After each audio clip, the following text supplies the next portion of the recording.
Popularity कम नहीं हो रही है। आप हमारे साथ रहिएगा जी। आगे रुख करूंगी मैं सक्खर का, क्योंकि सिंध से भी कई काफिले जो है वो लॉन्ग मार्च का हिस्सा बनने जा रहे हैं, कई काफिले निकलना शुरू हो गए। सक्खर से हमारे ब्यूरो चीफ शाहिद अली हमारे साथ हैं, उनसे अपडेट लेते हैं कि इस वक्त क्या सूरत हाल है। सक्खर से भी आज काफिला जो है वो आगे बढ़ेगा लॉन्ग मार्च का। जी बताइएगा शाहिद अली।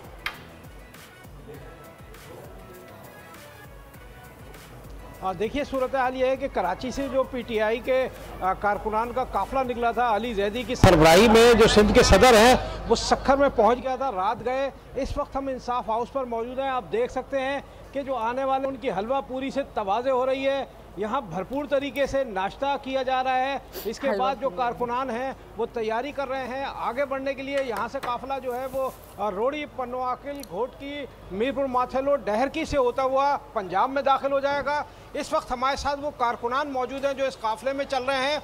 उनके जज्बात जो हैं, उनके क्या ख्यालात हैं, उनसे ये बात करते हैं। आप बताइए क्या सूरत हाल है, आप जो कराची से चले क्या सोच कर चले? जी, हम कराची से ये सोच के निकले कि राना सनाउल्लाह जो आजकल बहुत ज़्यादा धमकियाँ दे रहा है, उसके लिए ये मैसेज है कि कराची के लोग बहुत ज़्यादा तादाद में निकले हैं और अपने साथ कपन बैग में लेके आए हैं। तो जितने आंसू गैस, जितनी शेलिंग और जितनी गोलियां आपने बरसानी है, आप अपना शौक पूरा कर लो। और जो इंसाफियन है उनकी गैरत आप देख लो, उनकी गैरत आप देख लें। आप बताएं, घोटकी से काफिले सुनाए बड़े तैयार हो रहे हैं। घोटकी से रात से हम कराची वालों के इस्तकबाल के लिए यहाँ पहुँचे थे कारकुन, और अभी घोटकी के, मीरपुर के, डेरकी के, उबाड़ों के कारकुन हर जगह पे मौजूद हैं। और हर किसी ने खजूर, चने, पानी का बंदोबस्त और आंसू गैस का तोड़, एक छोटा सा कपड़ा और नमक मिला पानी, पूरा बंदोबस्त करके निकले हैं। राना सनाउल्लाह आपकी मूछें तोड़ेंगे इंशाल्लाह।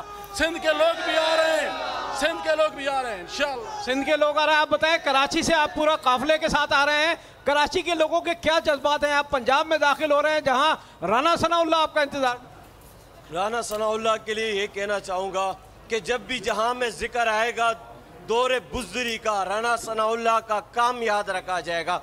जब भी जहां में जिक्र आएगा तर्ज जिंदगी का, तो इन इंसाफियंस का नाम याद रखा जाएगा कि कुछ लोग थे जो डटे थे, जिनके इरादे नहीं टूटे लोहों के हथौड़े से, कि कुछ लोग थे जिनके ज़मीर नहीं बिके ज़ाराधार के कोड़ों से, कि कुछ लोग थे जो डटे थे तूफान नू के गुजर जाने के बाद तक, कि कुछ लोग थे जो जिंदा खड़े थे अपनी मौत की खबर आने के बाद तक। एक मरतबा 1947 में कायद आज़म मोहम्मद अली जिन्ना ने इस कौम को ला इलाहा इल्लल्लाह के नारे पे इकट्ठा किया, तो बड़े सगीर का सीना चीरते हुए हमारे बुजुर्गों ने यह मुल्क हासिल किया। और आज एक मरतबा फिर जनाब कप्तान इमरान खान साहब इस कौम को जगा चुके हैं, इकट्ठा कर चुके हैं। और अब अमीरी आखिरी और हतमी मरहले में यह जिहाद दाखिल हो चुकी है, जहां मकसद इस कौम को बावकार तरीके से इस तूल अर्ज पर खड़ा करना है और खुददार और बावकार तुम पे खड़ा करना है। बिल्कुल दुरुस्त बात है। सक्खर से काफिले रवाना हो रहे हैं। सक्खर के सदर से पूछते हैं पीटीआई के क्या तैयारी है। देखिए, आप देख सकते हैं जब तक खान साहब का जब से हुक्म आया है पूरी कौम पुरजोश है। उसके साथ साथ जो पुरजोश तरीके से जो सक्खर ने पूरे सिंध के हकीकी आज़ादी मार्च का हमने इस्तकबाल किया, आप देख सकते हैं फुल हाउस है यहाँ पे। इंसाफ हाउस सक्खर फुल हो चुका है। कारकुनान बाहर खड़े हैं, हमारे कैंप्स में खड़े हैं, इंसाफ हाउस में खड़े हैं। और इंशाल्लाह कुछ ही देर में हम हज़ारों की तादाद में सक्खर से निकलेंगे और आज हम इंशाल्लाह आज रात तक रावलपिंडी पहुँचेंगे, खान को ज्वाइन करेंगे। बहुत बहुत शुक्रिया शाहिद अली, हमें सक्खर से अपडेट कर रहे थे।